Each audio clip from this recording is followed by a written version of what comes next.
cawsom ni ein gwneud i fod mewn perthynas.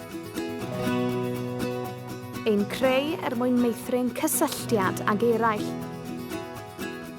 Trwy fod yn aelod o deulu cariadus, chwarae mewn tîm, ymuno ag eraill i adeiladu rhywbeth arbennig, i blannu hadau'r dyfodol. Mwyn gwneud hyn, mae angen pobl eraill arno ni. Nid i fod yn ynysig y cawsom ni ein creu, ond i fod mewn cymdeithas a chariad a llawenydd yn ein plethu ynghyd. Trwy gael ffydd, rydyn ni'n cydnabod nad ydyn ni ar ein pen ein hun. Rydyn ni'n credu ein bod ni wedi ein galw i fywyd gan un sy'n ein nabod ni, un sy'n llawenhau yno ni, sy'n ein helpu ni i fod y bobl y dylen ni fod. Un a fydd yn ein dal ni, byth yn gollwng gafael. Trwy ffydd, deallwn fod Duw wedi ein creu ni gan wneud ein bywydau'n ffrwythlon a galw arnom ni i gyflawni rhywbeth unigryw. Trwy ffydd, credwn fod Duw yno yn ein llawenydd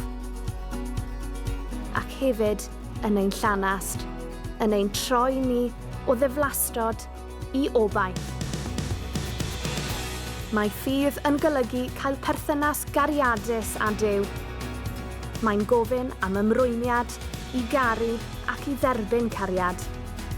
Gan wybod bod cariad Duw yn gryfach na marwolaeth ac ymddiried y bydd ei fywyd ef yn ennill. Mae ffydd yn golygu perthyn i Dduw, bod yn blentyn iddo, croesawu ei ysbryd i'n bywiogi, rannu yn ei lawenydd. Cael ein bwydo wrth ei fwrdd. Chwarae ein rhan yn yr eglwys, gwasanaethu'r byd yn ei enw. Trwy ffydd, down ni wybod bod Duw yn ein caru ni ac yn deheu am ein cariad ni. Mae cariad yn galw, yn aros am ein cariad ni. Sut byddwn ni'n ymateb? Dduw pob daioni, rwy ti'n ein galw ni i lawnder bywyd yn dy fab, Iesu.